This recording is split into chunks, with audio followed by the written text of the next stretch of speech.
Hello, I'm Shannon Anderson, and today I'm going to be talking about mindfulness. And a lot of people ask, what does that mean? Is it some foo-foo thing where, you're chanting something and you're sitting, with your legs crossed and your fingers out and all of these different things? And it can be that, but what I'm going to talk to you today about is different ways that we can be mindful in our everyday lives. And my definition for mindfulness is when we're really paying attention in a particular way and we're being intentional about it. So we're doing it on purpose. We're in the present moment without judgment, only kindness.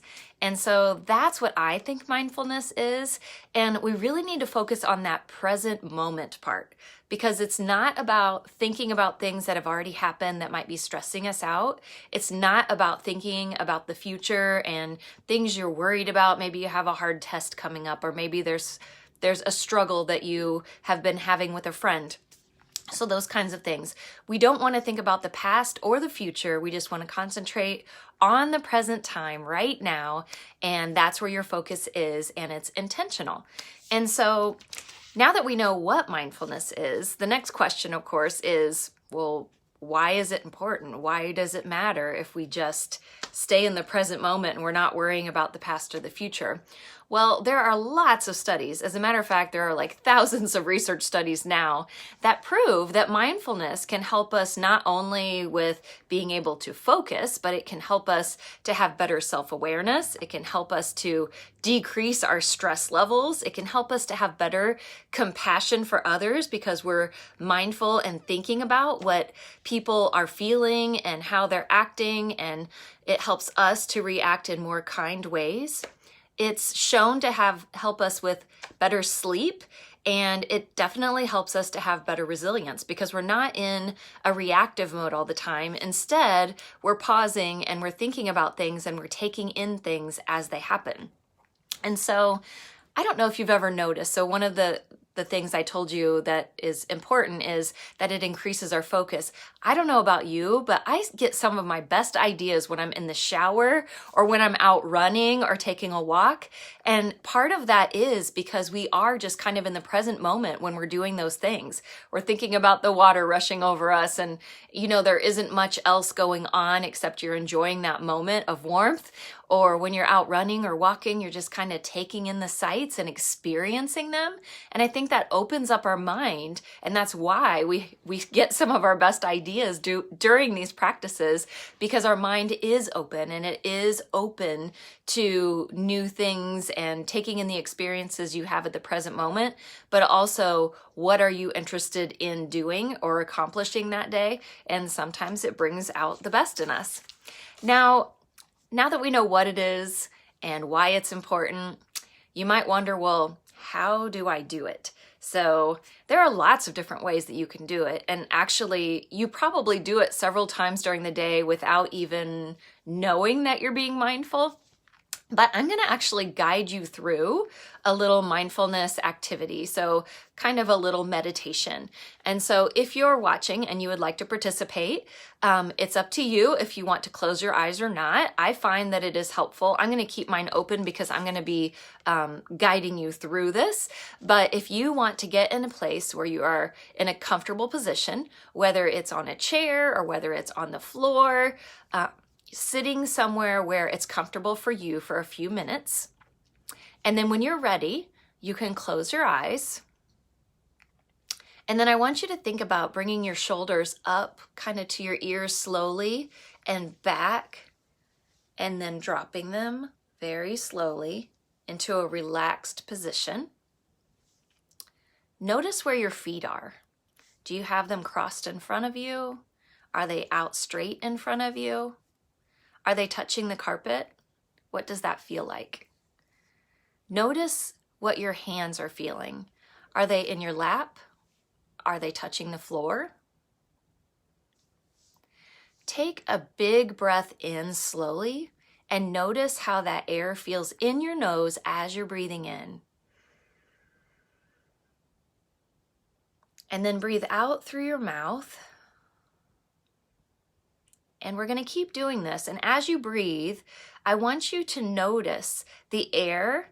And as it's going in through your nose, I want you to notice, and if you want, you can even move your hands to your belly.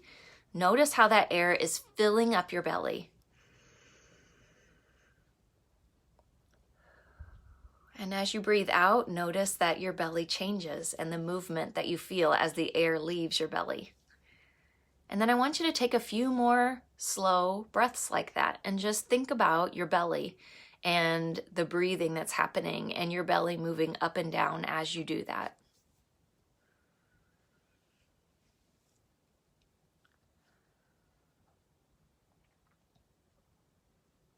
If you notice that your thoughts are wandering, it's okay. Just gently bring them back to your breathing.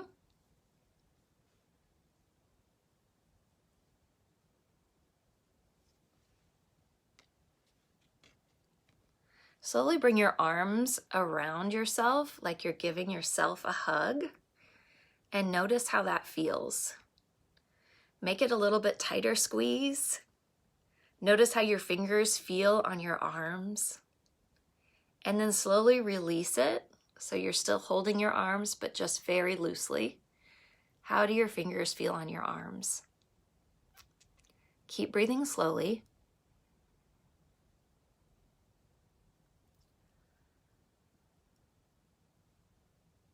This time as you breathe in, thank yourself for taking a moment to take care of you.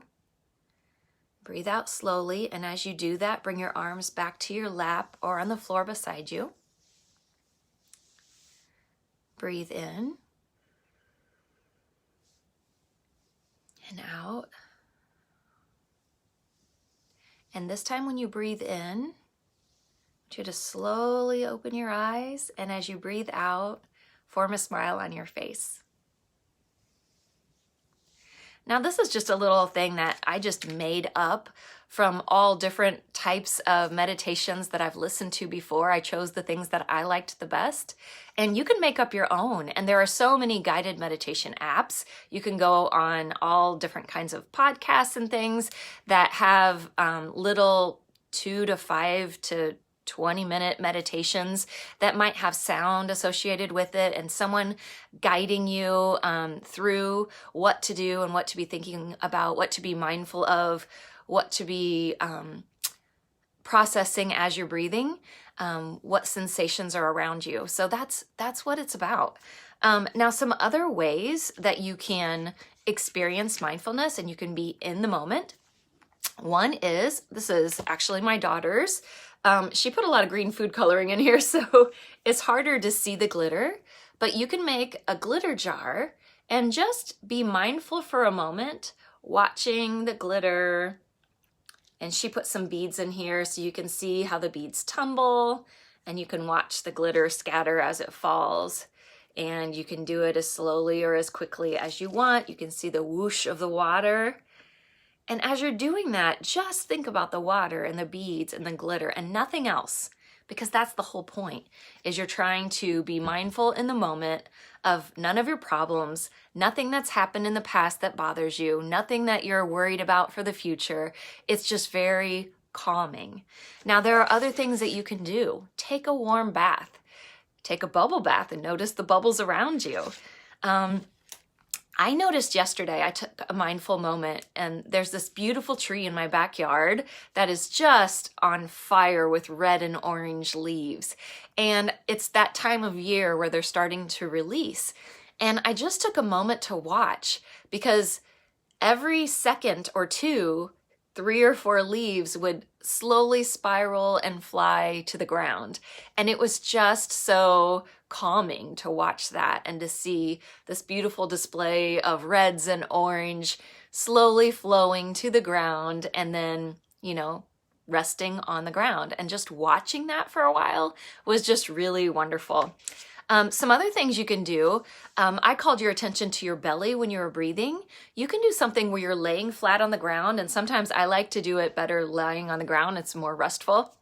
But you can actually put a pillow or a stuffed animal on your belly, And as you're breathing in and out slowly, you can pay attention to that stuffed animal or that pillow moving up and down with your breath. Other things you can do is you can stretch. So while you're laying on that ground, you can bring one knee up to your chest and you can just feel the muscles that you're stretching at that point in time and how good that feels. And then release it. Maybe breathe in as you pull it up to you and then breathe out as you put your leg back down. Stretching with your arms and just taking time to do that and breathing through it and doing it slowly and calmly and only concentrating on what you're feeling at the moment. Another one that you can do is if you have a pet at home, it's very calming, and your pet loves it too, to just gently stroke them and think about the feel of their fur.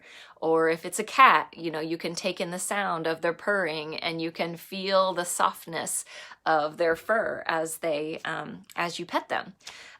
There are all kinds of things we can do in the arts that are great for mindfulness. For me, since I'm a children's book author, I've always loved writing. I've always kept journals and diaries. I've always loved writing poems to get feelings out, and just thinking and focusing on the words and my feelings at that time is a way of practicing mindfulness. But you can also do this through coloring. You can do it through painting. I love particularly watercolor painting because as you're doing that, the mix of the colors and the water on the page is just so beautiful to take in. Also, doing some kind of movement like taking a walk out in the fresh air, especially, or taking a run or swimming, those kinds of things. And you're just thinking of the muscle sensations that are happening as you do those things can also bring you to a great state of relaxation. So another one that someone shared with me that they do is they, in the morning, they'll get up and they'll look in the mirror and they'll say, "Good morning, I love you," and then their name. So I would get up and say, "Good morning, I love you, Shannon." And it feels really silly the first few times you try it, but then once you've done it for a while, it starts to feel okay. It starts to feel good. And so that is something that that someone likes to do for a mindfulness practice to start out the day. Now, some people ask, like, when should I do these mindfulness practices? When are they most beneficial? Well, you can do them anytime. You can do them throughout the day. I just mentioned the other day while I was cooking in the kitchen and noticed the tree and the leaves falling. I just took a moment to appreciate that and to just see the calm and the beauty of the leaves falling from the tree. But you can also use it, and it's very beneficial when you're feeling stressed or you're feeling like you want to react. Maybe if you're an adult, it might be in traffic. Or if you're a student, it might be when someone next to you is making a lot of noise and you're trying really hard to focus and work on your work. It can be those types of things. Or maybe a brother or sister upsets you. And so those times you can use, there's this little method that's called stop. And so that makes it easy to remember. So the S stands for stop. So in other words, take a pause from whatever you're feeling before you react or anything. Just take a moment, stop. The T is to take breaths. And I just guided you through that kind of breaths, not that kind of breath. That's not going to be calming. That's probably going to make it a little bit worse. So take calming breaths in and out slowly. The O is for observe. So in other words, be aware of what is happening in that moment. What is making you upset? How can you release that? And how are you feeling about that? And it's okay to feel that way, but how can you deal with that? And then the P is for proceed with kindness. So what can you do for your next step? As you're taking in those breaths, you're taking in what all is going on. How can you then proceed with kindness? Whether it's kindness to yourself, if you're upset with yourself because you messed something up, or whether you're upset with someone else, how could you proceed with kindness? And kindness always wins. It's always the right way to go. It's always the right answer. So something else that someone shared with me is to think of the ocean and how, on the top of the ocean, there might be these big waves and currents and it's so strong and during storms especially. But if you go down, 20 or 30 feet, it's actually very calm, even if it's really rough on the surface. And so think about mindfulness as going deep within yourself to achieve that calm that's down deeper. And the more you practice that, the better you get at it. Even when you're not practicing it, you'll start to notice that you slip into calmness more than you slip into reacting in ways that might be harsh or unkind. So, along with that, I want to reiterate that what you practice grows stronger. And so when you're practicing mindfulness, then that practice starts to become more natural and it starts to become stronger. Think about that, because there are some people that say, oh, I tried to meditate and I was getting so frustrated with myself because I just wasn't doing it right and just getting stressed out about it. And, and the person is judging themselves and they're being impatient with the process and they're being unkind to themselves. But think about that. Being unkind, being impatient, judging yourself, all of those things, if you're practicing those things, guess what's going to get stronger? Yeah, your impatience are going to get stronger, your frustration is going to get stronger, and your judgment's going to get stronger. And so learn to not judge others and judge yourself. Instead, try to be mindful of what's happening and proceed with kindness. And remember to practice these things because what you practice becomes stronger. So I hope this was helpful in helping you understand what mindfulness is and giving you a couple of practical ways that you can practice it. I hope that it helps you to bring about some calm when you're feeling a little bit stressed out. And I hope that you have a wonderful week. I will be back. I'm always back the first Monday of each month at 10 o'clock Central Time. My website is shannonisteaching.com. I write lots of books about social and emotional issues. One of my newest ones is Y is for Yet. So if you tuned in last month, you know that I talked about growth mindset. Funny thing is, if you tuned in last time, you also saw me sideways for 45 minutes because I had my phone the wrong way.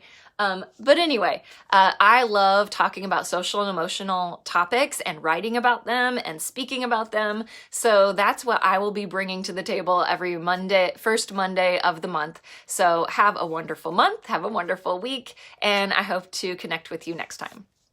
Bye.